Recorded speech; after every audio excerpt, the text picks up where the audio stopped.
नमस्कार, आदाब, प्रणाम। बिहार न्यूज टुडे देख रहे हैं आप। मैं हूं आशीष पराशर आपके साथ। एक बार फिर से हम हाजिर हैं पूरे सप्ताह भर की रिपोर्ट लेकर। वो मुद्दे जो बिहार में खास रहे और वो मुद्दे जिनसे आपका सरोकार है। कहते हैं औरों के ख्यालात की लेते हैं तलाशी और अपने गिरबां में झांका नहीं जाता। जी हाँ, बिहार की राजनीति में 10 सर्कुलर रोड की पहचान राबड़ी आवास के रूप में होती है, जिसमें लालू प्रसाद यादव और राबड़ी देवी अपने पूरे परिवार के साथ पिछले 19 सालों से रह रहे हैं। आजकल भवन निर्माण विभाग के एक पत्र के बाद ये भवन एक बार फिर से सुर्खियों में आ गया है। राबड़ी देवी का सरकारी आवास 10 सर्कुलर रोड महज एक सरकारी बंगला नहीं है। यह बिहार की राजनीति का वो पता है जिसने 2 दशकों में सत्ता, संघर्ष, विपक्ष, वापसी, मुकदमे, आंदोलन, गठबंधन की राजनीति और परिवारवाद पर उठने वाले सवालों सभी को बेहद करीब से देखा है।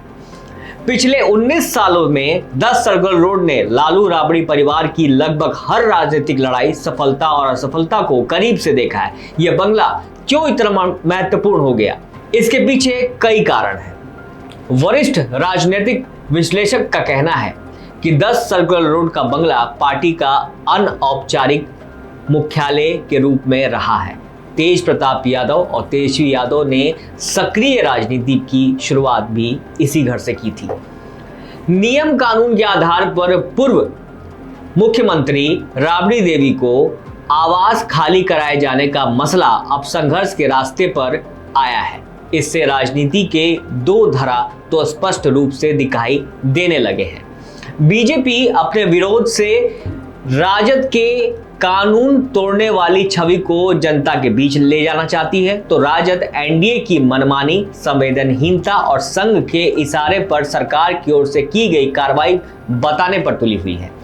राजद इसे पूरी तरह से इमोशनल बनाने में जुटी हुई है। आरोप है कि लालू यादव और राबड़ी देवी को अपमानित करने की राह पर मुख्यमंत्री सम्राट चौधरी चल रहे हैं। सबके अपने अपने सच हैं और इस वक्त सच को कैसे जनता के बीच ले जाया जा रहा है, ये देखने वाली बात होगी।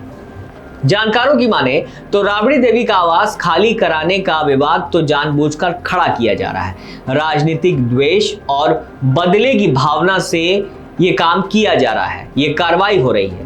ये कार्रवाई लोकतंत्र की आत्मा पर प्रहार की तरह है। भाजपा के इशारे पर संघी हो चुके नीतीश कुमार सरकार लगातार लोकतंत्र प्रक्रिया मूल्यों पर हमले कर रही है।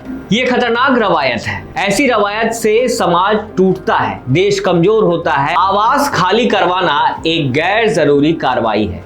इसका द्वेष भाव के अलावा दूसरा कोई कारण नहीं दिखता। इससे पहले भी नीतीश कुमार ने भाजपा और संघ के दबाव में राबड़ी देवी के आवास खाली कराने का आदेश निर्गत किया था। नीतीश कुमार तो साल 2005 से सत्ता में थे, मगर कभी भी राबड़ी देवी के आवास खाली कराने को नहीं कहा। दरअसल ये कदम लालू प्रसाद यादव और राबड़ी देवी के प्रति जहर भरी सोच से प्रेरित है। ये संघी प्रभाव है, ये बीजेपी की चाल है, ये कहना है राजनीतिक विशेषज्ञों का। गृह विभाग भाजपा के पास जाने के बाद लालू परिवार को अपमानित करने की कोशिश की गई। पार्टी ने फैसला किया कि कोर्ट जाएंगे या जो भी जरूरी कदम है वो उठाएंगे, लेकिन बंगला नहीं छोड़ेंगे। ये बयानबाजी आरजेडी कार्यकर्ताओं में जोश भी भर रहा है, जो इसे सत्ता के खिलाफ संघर्ष मान रहे हैं। आपको एक चीज और यहाँ ये भी बता देते हैं कि कल राबड़ी आवास में पुलिस जाती है और आवास खाली कराने का जो फैसला है उसको मनवाने के लिए संघर्ष करती है। अब राजनीति से परे कुछ और बातें बताते हैं आपको, लेकिन बिल्कुल ही सत्ता से परे नहीं है। आंधी, बारिश, तूफान ये सब प्राकृतिक आपदा है, लेकिन इसके बाद होने वाले नुकसान की जिम्मेदारी कौन लेगा? उदाहरण के तौर पर सहरसा जिले के सोनबरसा अंचल क्षेत्र में अप्रैल के अंतिम सप्ताह और मई में हुई लगातार बारिश तथा आंधी तूफान से किसानों को भारी नुकसान हुआ। विशेष रूप से थ्रेसिंग के बाद तैयार मक्के की फसल को सूखना और सुरक्षित रखना उनके लिए एक बड़ी चुनौती बन गया है। रविवार को दिन भर हुई बारिश के बाद अगले दिन धूप निकलने पर किसानों ने अपने जमा किए हुए मक्के पर से त्रिपाल हटाया। इस दौरान उन्होंने देखा कि भुट्टो में अंकुरण हो गया है, जिससे उनकी चिंता काफी बढ़ गई। किसानों ने अपनी दुविधा व्यक्त की है। कई किसानों ने उन्होंने बताया है कि कच्चे मक्के को ढक कर रखने पर दानों के वाष्पीकरण से उनके काले पड़ने या अंकुरित होने का जोखिम है, जबकि खुला रखने पर बारिश में भीगने का खतरा बना हुआ है। खेतों और खलिहान में जमा भुट्टे बारिश के पानी में डूबे हुए हैं। इस स्थिति में किसानों को मक्का सुखाने और सहेजने में सामान्य से 4 गुना अधिक मजदूरी खर्च करनी पड़ रही है, जिससे उनकी लागत में भारी वृद्धि हुई है। एक और जहां पिछले वर्ष की तुलना में इस साल मक्के का बाजार भाव 200 रुपए प्रति क्विंटल तक कम है। पिछले वर्ष 2100 रुपए प्रति क्विंटल की तुलना में इस वर्ष 1900 रुपए प्रति क्विंटल है। वहीं दूसरी ओर खराब गुणवत्ता के कारण उचित बाजार मूल्य मिलना भी मुश्किल हो गया है, क्योंकि इसकी उपज और मूल्य पर उनकी आगामी आर्थिक योजनाएं निर्भर करती हैं। बिहार में शुक्रवार को मौसम में ऐसा यू टर्न लिया कि तपती गर्मी में राहत मिलने के बजाय कई परिवार मातम में पसर गया। राज्य के कई हिस्सों में अचानक तेज आंधी, मूसलाधार बारिश और आकाशीय बिजली का तांडव देखने को मिला। पटना में तो हवा का जो रफ्तार था 107 किलोमीटर प्रति घंटा तक पहुंच गया। इस प्राकृतिक आपदा में जहां 7 लोग की मौत की पुष्टि हो चुकी है, वहीं गोपालगंज में गंडक नदी पार करते समय 3 किशोरियां तेज बहाव में बह गई, जिनकी तलाश अब भी जारी है। बिहार के मुख्यमंत्री सम्राट चौधरी के मुताबिक राज्य में आकाशीय बिजली की चपेट में आने से कुल 7 लोगों की असामयिक मौत हो गई। इसमें सबसे ज्यादा तबाही गया जिले में हुई, जहां 3 लोगों की जान चली गई। इसके अलावा औरंगाबाद में 2, जबकि सारण और खगड़िया में 1-1 व्यक्ति की मौत वज्रपात के कारण हुई। गया के डुमरिया में एक किसान दिनेश यादव भैंस चराते वक्त बिजली की चपेट में आ गया। वहीं बाराचट्टी में बारिश से बचने के लिए पेड़ के नीचे खड़ी 17 साल की मनीषा कुमारी की मौत हो गई। उसकी मां गंभीर रूप से झुलस गई। इसके अलावा सीतामढ़ी समेत कई जिलों में भारी बारिश के साथ तूफान की वजह से सैकड़ों पेड़ और बिजली के पोल उखड़ गए, टिन शेड उड़ गए और कई इलाकों में बिजली गुल हो गई। अब बताइए, और सवाल है कि जिम्मेदारी कौन लेगा? और जिम्मेदारी की बात हो रही है तो एक और वाकया बता देते हैं आपको। बाढ़ अनुमंडल के उमनाथ गंगा घाट के समीप गुरुवार सुबह बड़ा नाव हादसा हुआ। जानकारी के अनुसार बिंद टोली के 14 लोग नाव से समस्तीपुर जिले के सुल्तानपुर दियरा इलाके से परवल तोड़ने व खेती कार्य के लिए गए थे। दरअसल वापस लौटने के दौरान तेज हवा के कारण नाव गंगा नदी में पलट गई। हादसे के बाद मौके पर अफरा तफरी मच गई। आसपास मौजूद नाविकों और स्थानीय लोगों की मदद से 7 लोगों को सुरक्षित बाहर निकाला गया। आपको याद होगा कि मध्य प्रदेश के जबलपुर स्थित बरगी बांध में हुए नाव हादसे ने पूरे देश को झकझोर दिया। हादसे के दौरान एक मां ने अपने बच्चे को सीने से लगाए हुए मृत अवस्था में मिली, जिसकी तस्वीर ने लोगों को भावुक कर दिया। इस तस्वीर को मौके पर मौजूद उप निरीक्षक सरिता पटेल ने कैद किया, जिन्होंने बताया कि वह खुद एक मां है और इस दृश्य ने उन्हें भीतर तक तोड़ दिया। कांपते हाथों और आंसुओं के बीच उन्होंने ड्यूटी निभाई। इस हादसे में 13 लोगों की मौत हुई, जबकि 28 को बचा लिया गया। राज्य सरकार ने मामले की जांच के आदेश दिए हैं और लापरवाही के आरोप में क्रू मेंबरों पर कार्रवाई की गई है। सवाल ये है कि मध्य प्रदेश में इस हादसे के बाद बिहार में ऐसे हालात से निपटने के लिए कदम क्यों नहीं उठाया गया? क्या सरकार गंगा नदी में जो हादसा हुआ उसका इंतजार कर रही थी? गंगा नदी में हादसा होने के बाद सरकार की तरफ से एडवाइजरी जारी की जाती है, ऐसा करो वैसा करो, हद है। सरकार को क्या ही कहें। अब बात शिक्षा की कर लेते हैं, छात्रों के भविष्य की। जब छात्रों के भविष्य के साथ खिलवाड़ होने लगे तो सवाल तो बनता है। सीबीएसई से फिजिक्स की कॉपी मांगी तो वेदांत को सीबीएसई ने किसी और छात्र की कॉपी दे दी। अब यही बात वेदांत ने ट्विटर पर लिख दी तो उसे पाकिस्तानी कहा जाने लगा। मतलब सीबीएसई की कॉपी चेकिंग पर सवाल उठाए जाए, नीट यूजी का पेपर लीक हो जाए, छात्रों का करियर बर्बाद हो जाए, ये तनाव में रहे अधिकारी शिक्षा मंत्री का कुछ न बिगड़े। लेकिन जो इन पर सवाल उठाएगा उसे पाकिस्तानी बता दिया जाएगा। 2014 के बाद से सवाल करने वाले को पाकिस्तानी बताने का खेल शुरू हुआ और अब गुंडागर्दी इतनी बढ़ गई कि जिस मामले में गंभीरता से एक्शन लेने की बात खुद शिक्षा मंत्री कर रहे हैं, वही बात एक छात्र ने ट्विटर पर लिख दिया तो उसे पाकिस्तानी कह दिया गया। जाहिर है मोदी सरकार पाकिस्तानी कहने वाले का कुछ नहीं करेगी, क्योंकि वही लोग सरकार के जयकारे भी लगाते हैं, सरकार के लिए जनता को पाकिस्तानी बोलकर चुप कराते हैं। वेदांत को अपने इस ट्वीट के कारण पाकिस्तानी सुनना पड़ गया।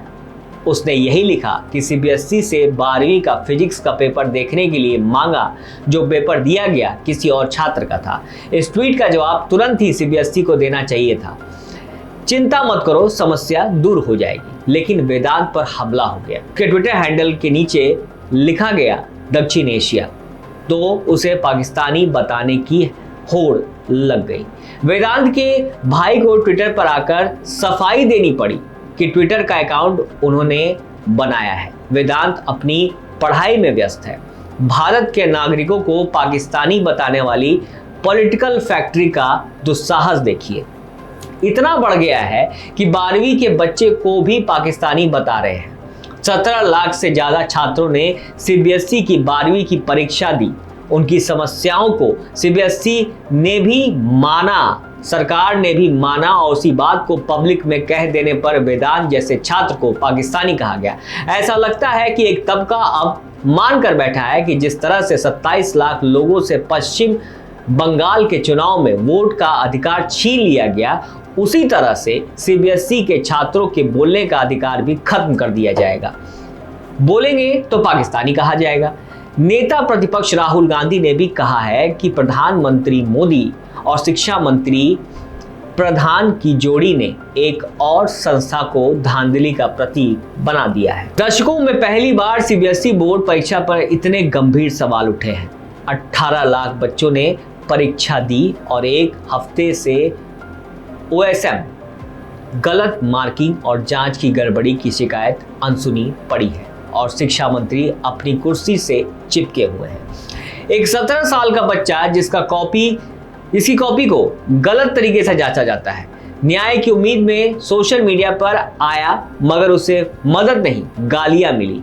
बीजेपी के IT सेल ने उसे एंटी नेशनल कहा, सोर्स का एजेंट कहा गया, डीप स्टेट का हिस्सा कहा गया। एक 17 साल का बच्चा अपने भविष्य के लिए आवाज उठाता है और बीजेपी उसे देशद्रोही बना देती है।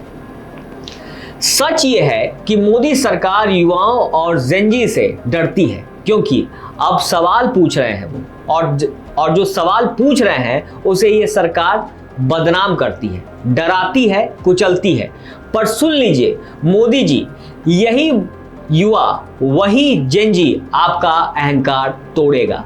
वेदांत श्रीवास्तव बच्चा है, 12वीं का छात्र। सिस्टम में इतनी उदारता होनी चाहिए थी कि उसके अधिकारियों को तुरंत वेदांत से संपर्क करना चाहिए था कि सब ठीक किया जाएगा। लेकिन इस छात्र को पाकिस्तानी बोलकर उन 17-18 लाख बच्चों को भी धमकाया गया जो इस बार सीबीएसई की मार्किंग से परेशान है। बोर्ड की परीक्षा पहला दरवाजा है। उम्र कितनी कम होती है, यहाँ से किसी को अच्छे कॉलेज में जाना होता है, किसी को IIT में जाना है।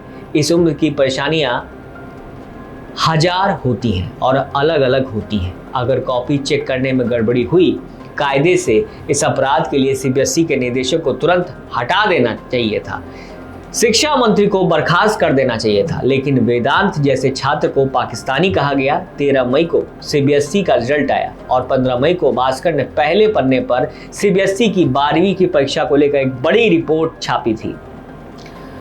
उन्नति झाक की रिपोर्ट, पहली बार 98 लाख कॉपियों की डिजिटल जांच की गई और इस नई प्रक्रिया के कारण साइंस के छात्रों का बड़ा नुकसान हो गया।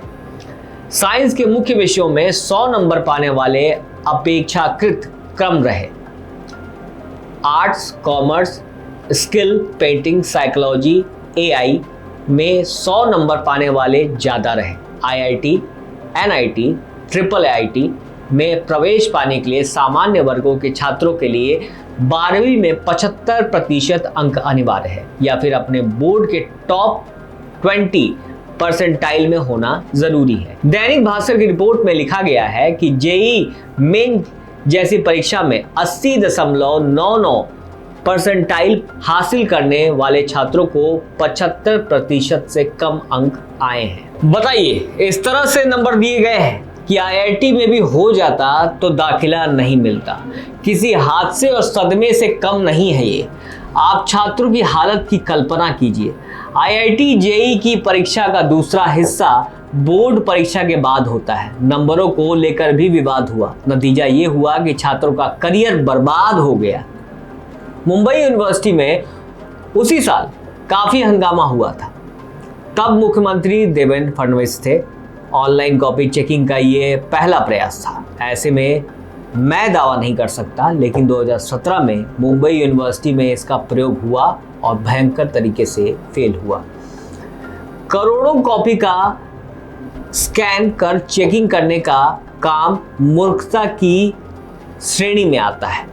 आप बेहतर समझते हैं, लेकिन 2017 में भी दलील दी गई कि टेक्निकल ग्लिच के कारण कॉपी चेकिंग में देरी हो रही है। और 2026 में सीबीएसई के मामले में शिक्षा मंत्री धर्मेंद्र प्रधान टेक्निकल ग्लिच की बात कर रहे हैं। सीबीएसई के छात्रों ने आरोप लगाया है कि उनकी जो कॉपियां स्कैन की गई ठीक से नहीं की गई। स्कैन में मिली कॉपियां इतनी धुंधली हैं कि छात्र अपनी ही लिखावट नहीं पहचान पा रहे। इसलिए सवाल उठ रहे हैं कि आखिर शिक्षकों ने इन कॉपियों को जांच कैसे की होगी। द हिंदू के जॉन जेवियर ने लिखा है कि ऐसे कॉपी जो बिल्कुल साफ हाथ से लिखी गई वो भी खराब स्कैनिंग के कारण खराब हो सकती है। इसकी मार्किंग कैसे मुमकिन है? हजारों बार स्क्रीन पर पेपर चेक करने के कारण शिक्षकों को थकान हो सकती है। नई प्रक्रिया से जूझने का तनाव होता है। इसके अलावा एग्जामिनर को नए सिस्टम की आदत डालने के लिए पर्याप्त समय नहीं दिया गया।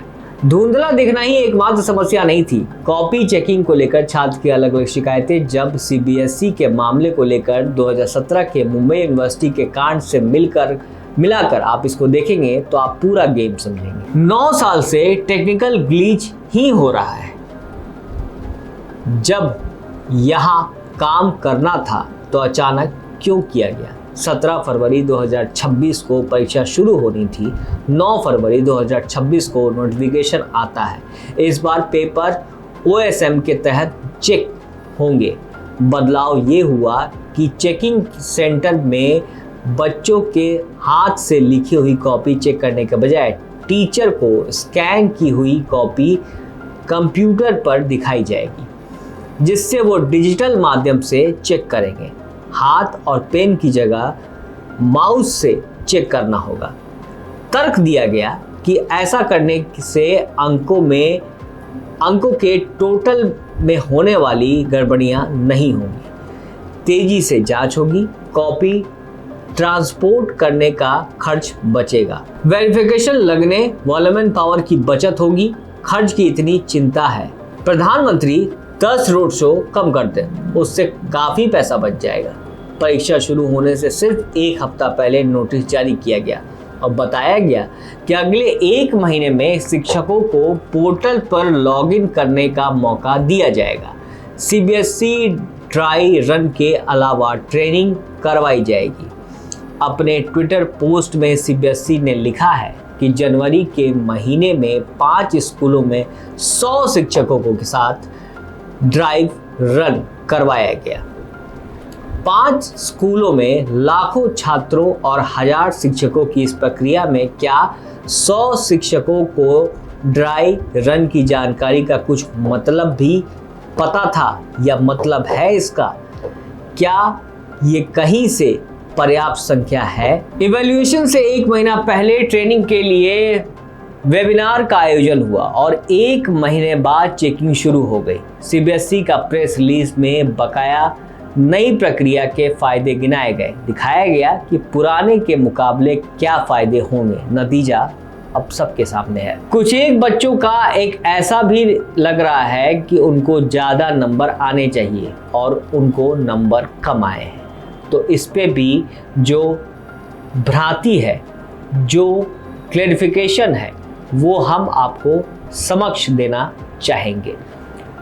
सर्वप्रथम मैं आपको बताना चाहता हूं कि ये जो ऑन स्क्रीनिंग मार्किंग है ये कोई नई बात नहीं है और ये पहली बार भी नहीं की गई। सीबीएसई ने 2014 में OSM के तहत शुरुआत की थी और उस समय जो हमारी तकनीकी दृष्टिकोण से जो हमारा सेटअप था उसमें वो ये महसूस किया गया था कि तत्काल इसमें कंटिन्यू कर पाना संभव नहीं है, लेकिन इसको हम लोगों ने इस वर्ष इंट्रोड्यूस किया है।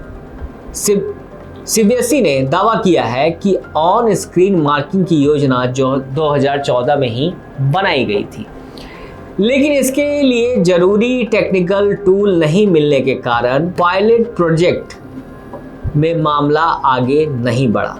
स्कैन करने की कौन सी टेक्नोलॉजी का इंतजार हो रहा था, ये सरकार थोड़ा बता दे। मुंबई यूनिवर्सिटी की परीक्षा को लेकर कांड हो चुका है, फिर भी इसे हड़बड़ी में क्यों लागू किया गया? सीबीएसई में इस बार 2,61,000 से अधिक छात्र फेल हो गए, यानी कि 5%, 3.19% कम हुआ है। अब यहाँ से शुरू हुआ उत्तर पुस्तिकाओं की दोबारा जांच और स्कैन कॉपी देखने की मांग का मामला। सीबीएसई ने ही बताया कि पिछले साल दोबारा कॉपी चेकिंग करने के 1,31,000 एप्लीकेशन आए, लेकिन इस बार 2,94,000 एप्लीकेशन आए और 22,000 से बढ़कर 8,56,000 कॉपियों की स्कैनिंग कॉपी मांगी गई। इसका मतलब है कि बड़े पैमाने पर छात्रों को नंबर पर यकीन ही नहीं है। वो स्कैन कॉपी और अपनी ओरिजिनल कॉपी देखने की मांग कर रहे हैं। क्या सीबीएसई को पता नहीं था कि एक नया सिस्टम आ रहा है, टेक्निकल ग्लिच आ सकता है? तब वैसी स्थिति में क्या उपाय किए गए थे? इससे तो यही लगता है कि सीबीएसई की अपनी कोई तैयारी रही ही नहीं होगी और ठीक से पता होगा कि करना क्या है। छात्रों ने अपने परीक्षा कॉपी की स्कैन कॉपी मांगनी शुरू की। उसके लिए भी वेबसाइट की हालत ऐसी हो गई कि 3 बार डेडलाइन बढ़ानी पड़ी, क्योंकि छात्र एप्लीकेशन फाइल नहीं कर पा रहे थे, वेबसाइट लोड नहीं कर पा रहा था।